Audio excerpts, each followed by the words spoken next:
Olá, pessoal. Que a graça e a paz do nosso Senhor e Salvador Jesus Cristo estejam convosco, ou aliás, conosco. Bem, hoje nós vamos falar um pouquinho, né? Deus tocou, o Espírito Santo tocou em meu coração para falar um pouquinho aqui através desse vídeo sobre omissão e heresia. Não sei por qual motivo, mas Deus me tocou e desde ontem que Ele está me tocando para falar sobre este tema: omissão e heresia. E nós vamos ler algumas partes da Bíblia e ver onde a gente encontra algo sobre omissão, né? E heresia. Eu sei que há vários versículos que falam sobre a omissão e sobre a heresia. Nós sabemos que a omissão é o desprezo a alguma coisa. E com relação à palavra de Deus, é o desprezo a algumas partes dela em prol do nosso ego. A gente precisa tomar cuidado para não estar pregando pela satisfação do nosso ego, mas para fazermos a vontade de Deus. Porque é isso que Ele quer, que façamos a vontade dEle e não a nossa. Como o apóstolo Paulo diz, já não vivo eu, mas Cristo vive em mim, eu posso, em prol dos meus interesses, deixar de pregar a Bíblia como ela é, certo? Vou dar um exemplo muito... Eu sei que muitas pessoas não concordam comigo, mas não existe nenhuma parte na Bíblia dizendo que Deus tomou dos hebreus o que ele tinha lhes dado lá no princípio. Todo mundo sabe do que eu estou falando, né? Aquela parte que tem lá em Ezequiel 16, né? O profeta Ezequiel relata lá no capítulo 16 todinho. Onde é que está escrito mesmo, meus irmãos, que Deus tomou algo dos hebreus?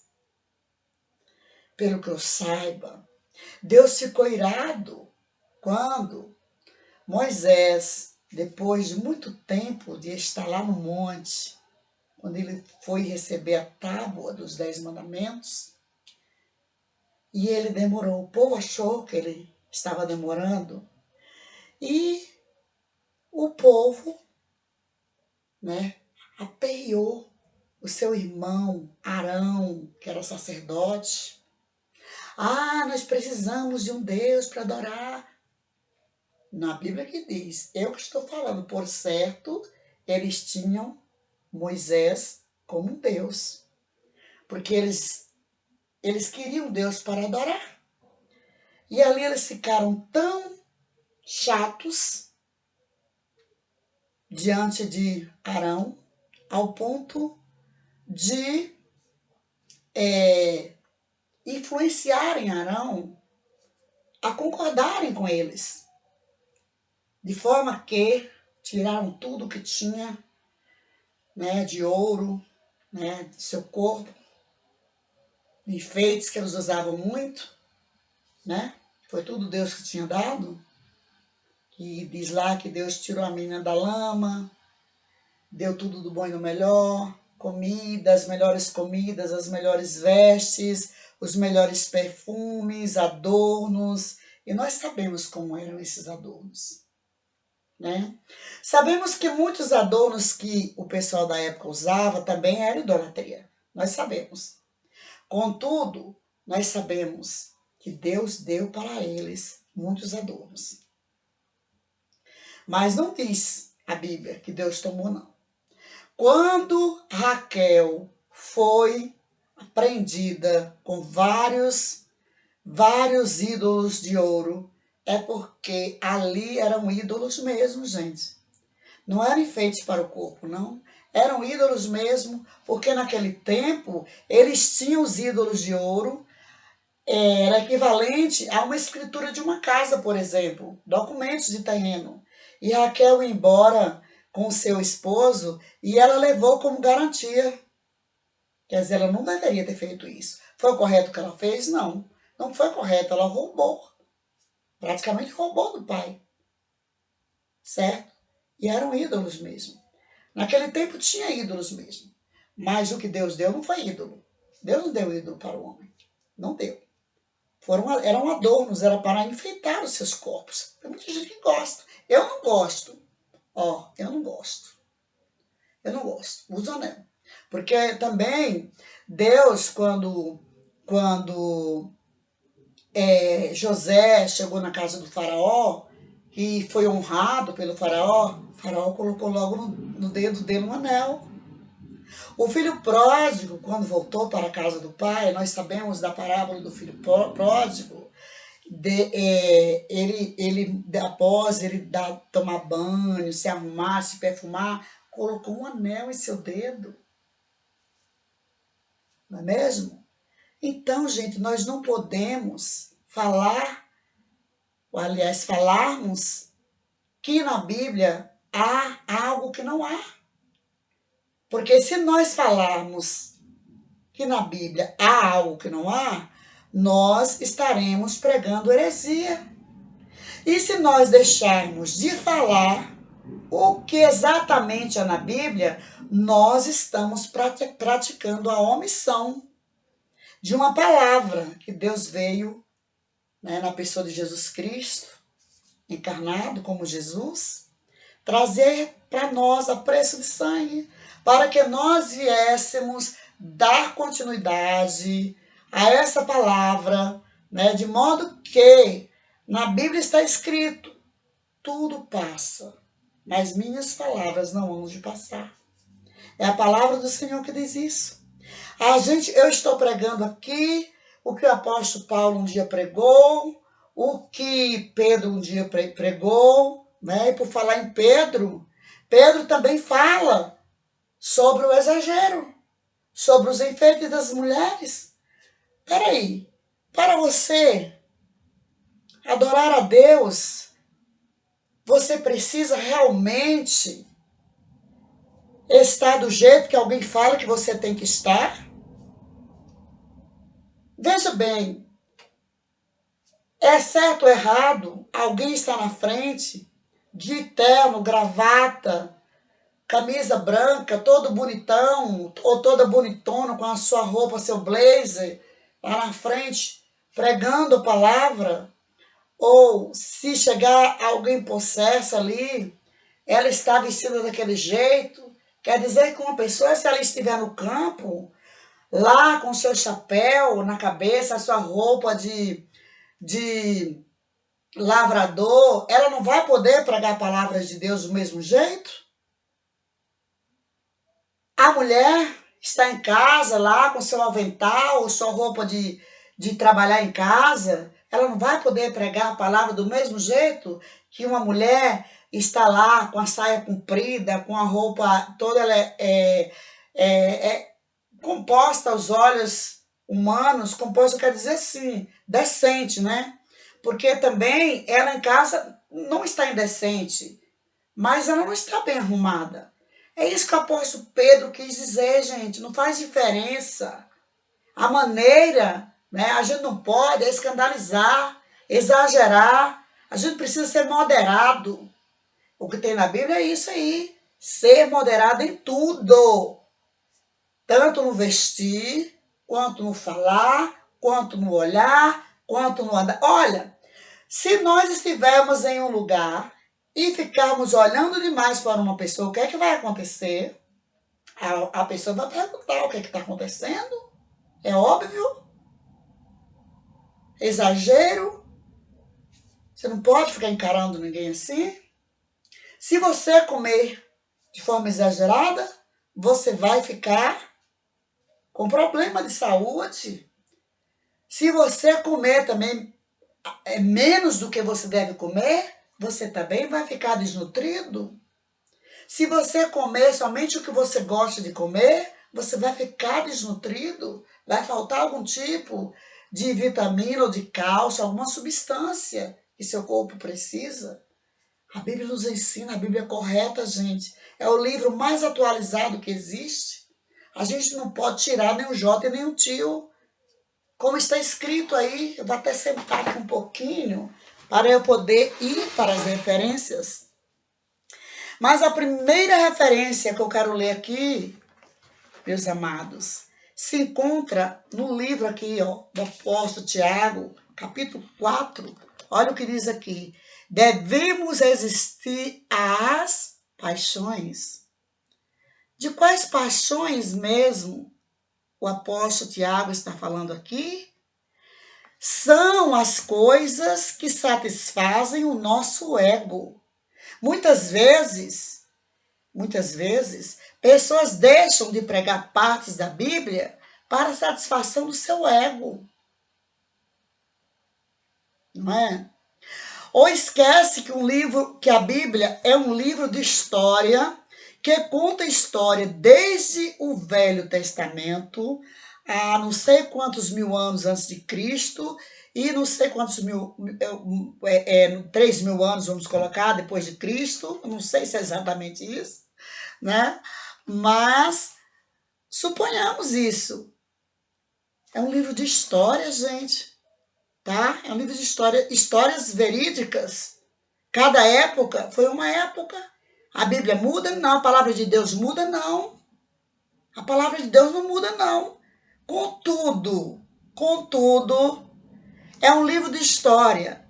Nós não podemos hoje vestirmos como vestiam os homens na época de Noé. Como vestiam as mulheres na época de Noé. Principalmente os homens, porque na época de Noé não usava, o homem não usava as roupas que se usa hoje. Então, olha aqui, o livro de Tiago, capítulo 4, diz, de onde vêm as guerras e pelejas entre vós? Porventura, não vem disto a saber dos vossos deleites que nos vossos membros guerreiam? Cobiçais e nada tendes. Sois invejosos e cobiçosos e não podeis alcançar. Combateis e guerreais e nada tendes porque não pedis.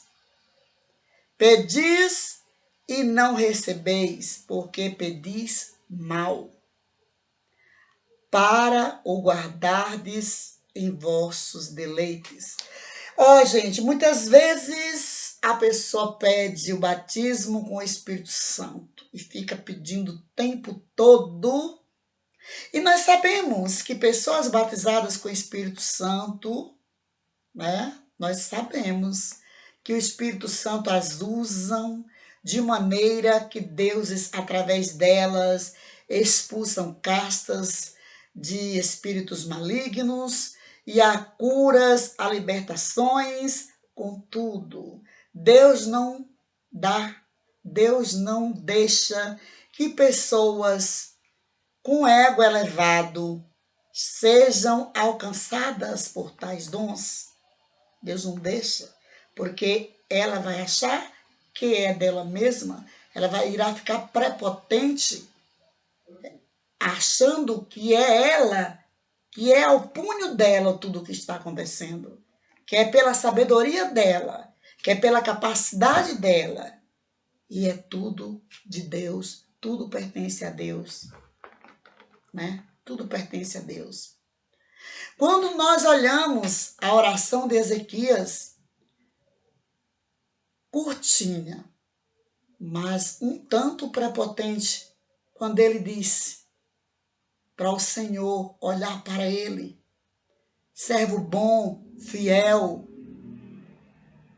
perfeito. Ora, Quem é perfeito neste mundo? Se o próprio Jesus, né, Deus encarnado na pessoa de Jesus, ao ser visto por aquele jovem rico, que disse a Jesus, bom mestre, Jesus disse o quê? Bom? Por que me chamas bom? Bom é meu Pai que está no céu. Deus atendeu sim a oração de Ezequias e deu mais 15 anos de vida para ele. Só que veja como é que Deus falou com Ezequias através do profeta Isaías, que era um homem humilde. O profeta Isaías era humilde. Vês tu, Senhor, homem de lábios impuros, né? Ele quis dizer assim que ele não merecia que o Senhor usasse ele como profeta. E Deus colocou como uma tenaz na sua boca, né? Então Deus usou Isaías por quê? Porque Isaías era humilde.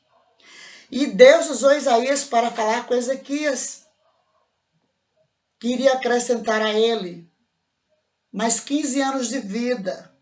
E iria livrar ele ali também, que ele estava passando por muita luta, doença e guerra em Judá ao mesmo tempo, porque Judá foi atacada pelos assírios, e Deus ia dar livramento. Em nome de quem? De seu pai na fé, Davi. Sabe por quê? Davi era falho, muito falho. Mas Davi, ele era humilde, ele se arrependia, ele chorava diante de Deus e se arrependia e pedia a Deus, Senhor, eu pequei, me dê um coração segundo ao teu, eu fiz tudo errado. Ora, Ezequias achou que ele não merecia a doença que ele teve. E depois, o que aconteceu mais a Ezequias por causa do orgulho dele? Vieram pessoas de Babilônia, invadiram, né, entraram, né, com a permissão dele, no palácio, em seu palácio, em sua morada.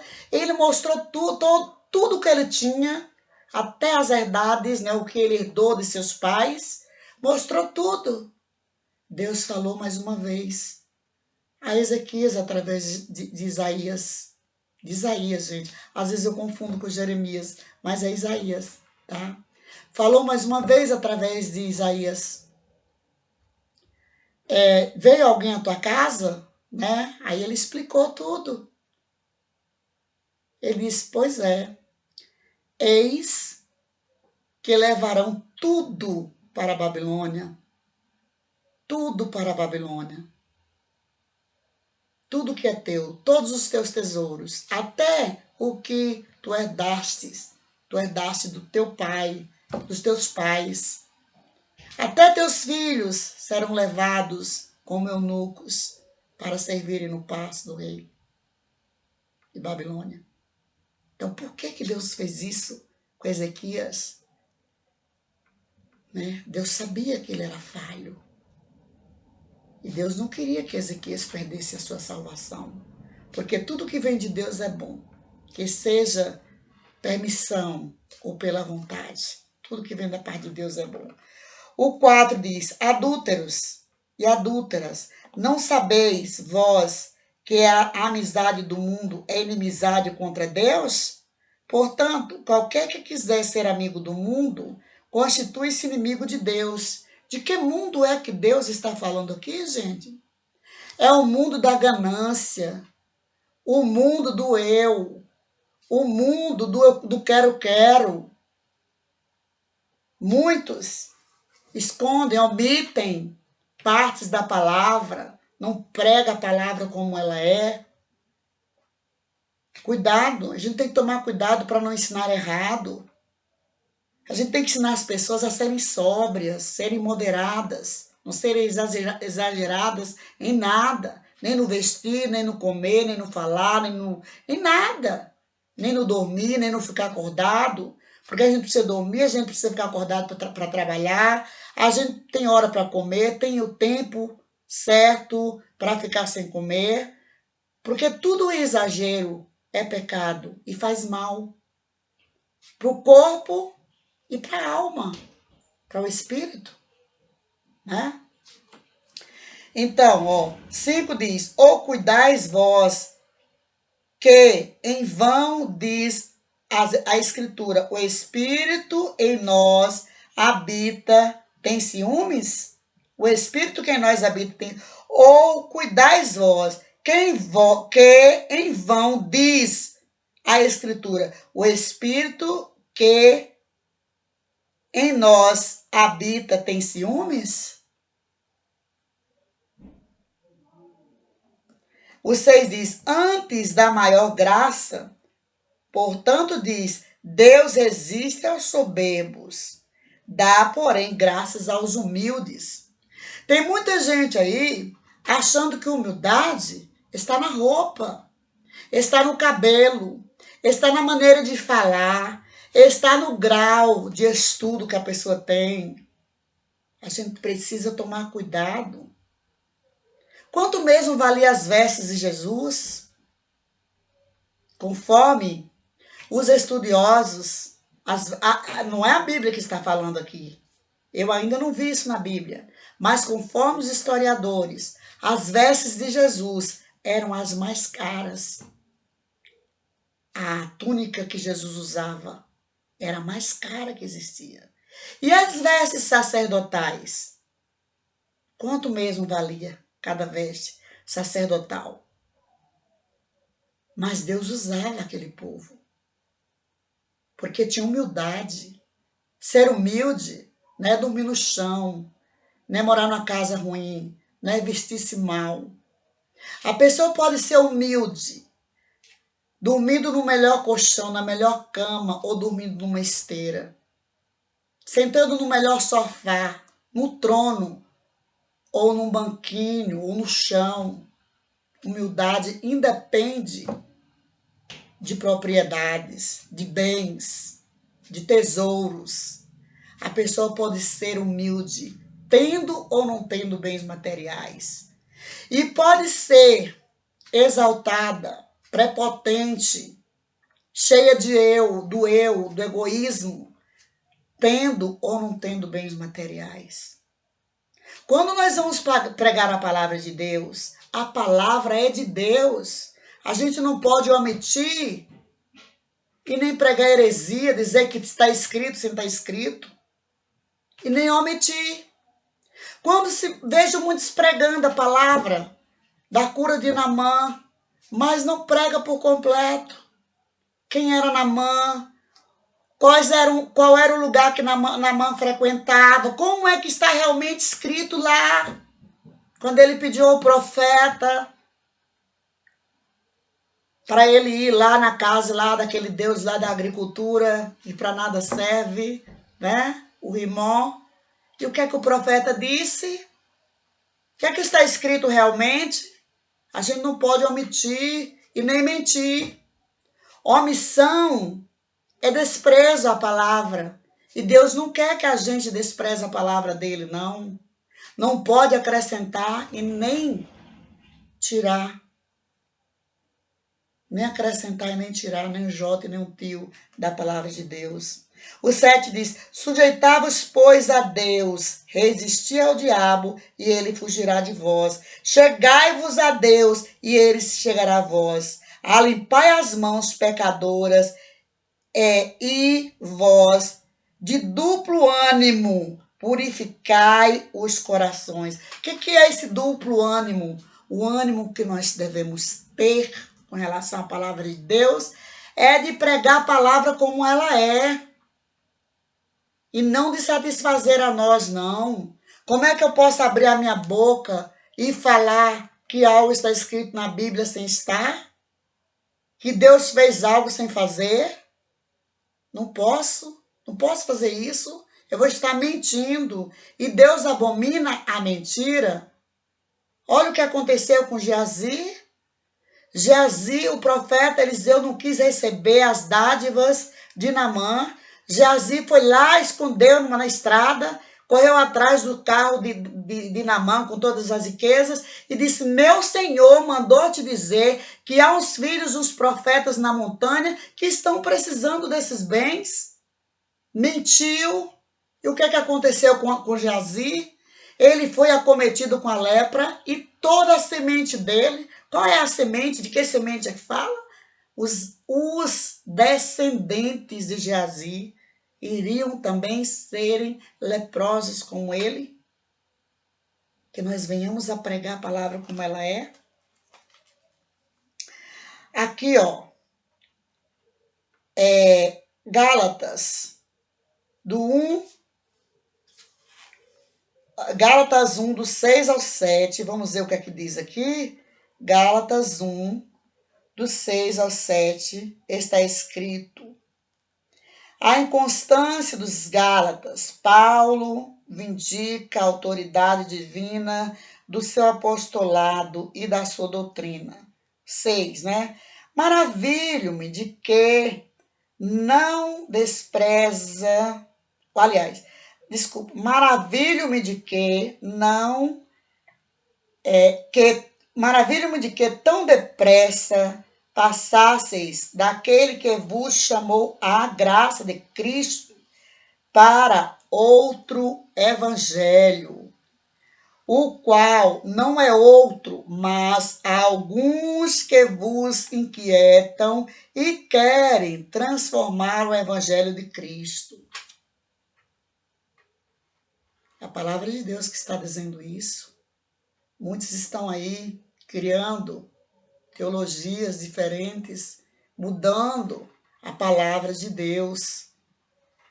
E é importante que a gente tenha cuidado, que a gente zele a palavra do Senhor, para a gente não ficar pregando heresia e nem omitindo, porque a omissão é desprezo. E a palavra de Deus vale muito mais do que ouro e prata. Que o povo fala tanto desse tal de ouro e prata, e a palavra de Deus vale muito mais. Vale muito mais do que ouro e prata. Pensemos nisso. Está escrito aqui também, ó, segundo aos Coríntios, né, esse já foi lido, né? Onde há o Espírito de Deus, a liberdade, né? Segundo aos Coríntios, do 13 ao 16, ou aliás, 16, né? Segundo aos Coríntios 13. E não somos como Moisés, que punha um véu sobre a sua face, para que os filhos de Israel não olhassem firmemente para o fim daquilo que era transitório. Mas os seus sentidos foram endurecidos, porque até hoje o mesmo véu está por levantar na lição do Velho Testamento, o qual foi por Cristo abolido. Tá? Pense nisso aí. O véu foi abolido. O 15 diz: e até hoje, quando é lido, Moisés, o véu está posto sobre o coração dele. Cuidado. O tempo de Moisés já passou. O tempo de Moisés das tendas já passou. É tempo da gente viver essa tenda, né? Deixar, seguir a Jesus, porque ele disse à samaritana, quando ela apontou para o monte, diz: meus pais adoravam naquele monte.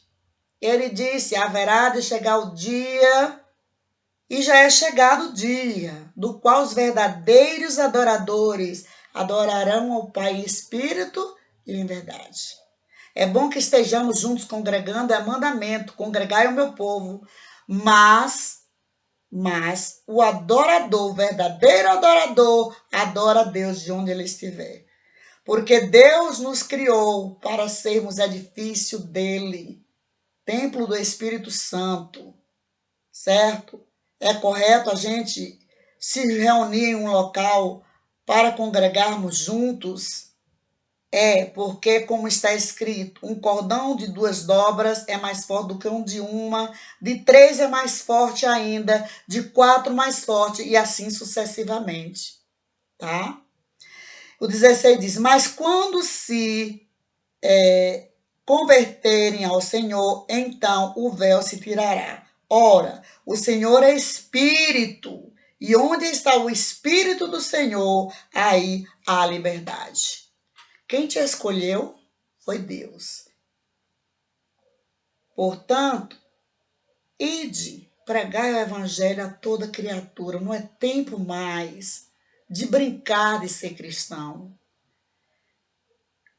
Muitos discípulos, muitos mesmo, não foram citados aqui na Bíblia. Mas muitos discípulos vêm sendo feitos desde a época de Cristo. Porque cada vez que você prega para alguém, que esse alguém passa a palavra que você pregou para a frente, você discipulou alguém e esse alguém vai discipular outro alguém. Pense nisso. Certo? E onde há o Espírito do Senhor, há liberdade. Creia nisso. Amém? Creia nisso. Que eu e você possamos crer nesta palavra aqui, ó. Esta Bíblia aqui, ó, é de João Ferreira de Almeida, revista e corrigida, tá? Então, vamos ver aí, Atos 20, do 29 ao 31. Vamos ver o que é que diz aí do 29 ao 31. Porque eu sei isto, que depois da minha partida, é palavra do Senhor aqui, ó, entrarão no meio de vós lobos cruéis, que não perdoarão ao rebanho. E dentre vós mesmos se levantarão homens que falarão coisas perversas para atraírem os discípulos após si. Portanto, vigiai, lembrando-vos de que durante 3 anos não cessei, noite e dia, de admoestar com lágrimas a cada um de vós. Isso é palavra de Jesus. Ele disse que durante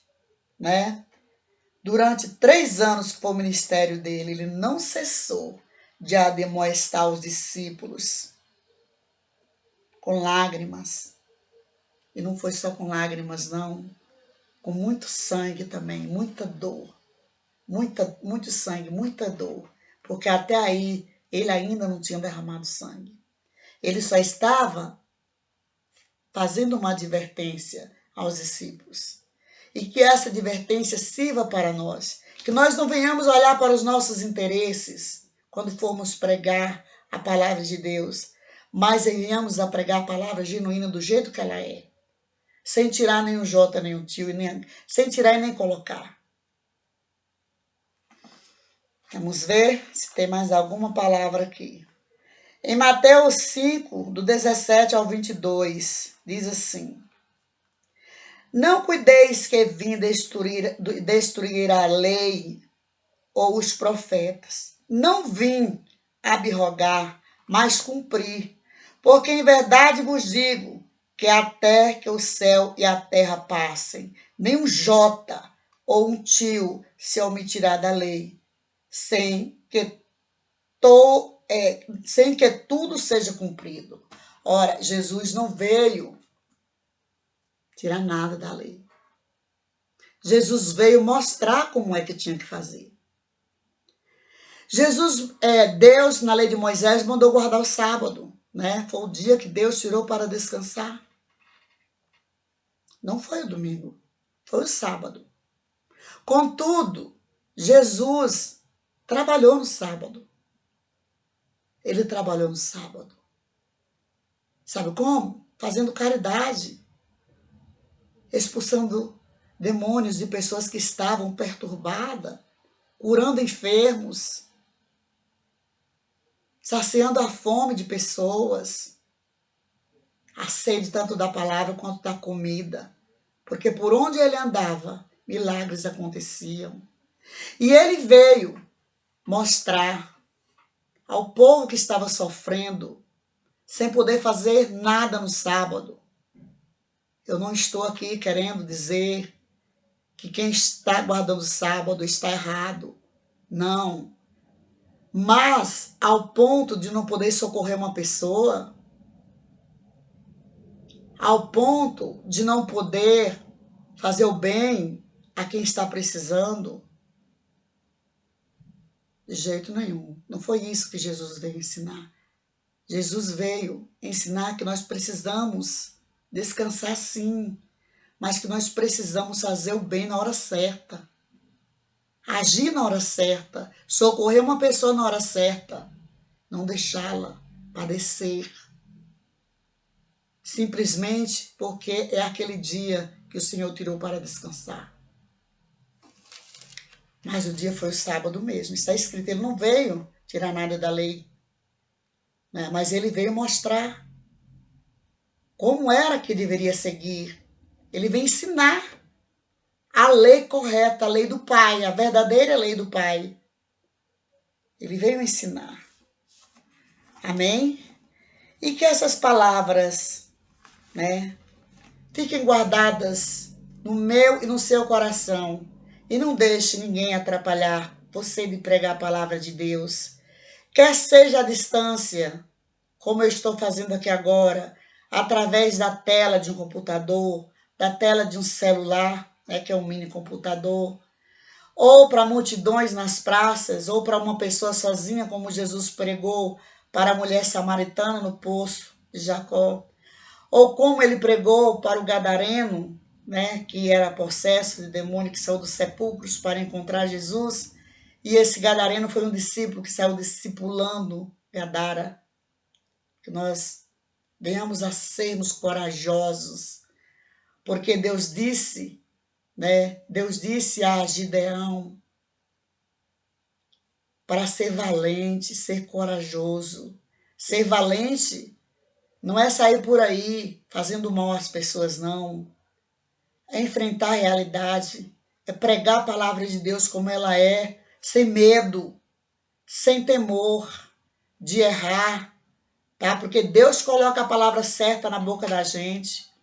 E a gente não tem que pregar para satisfazer a vontade da gente, não é vontade de ninguém, não. A gente tem que pregar para satisfazer a vontade de Deus, porque é assim que Ele quer que a gente seja verdadeiro, que a gente não viva mentindo, porque Deus não gosta disso.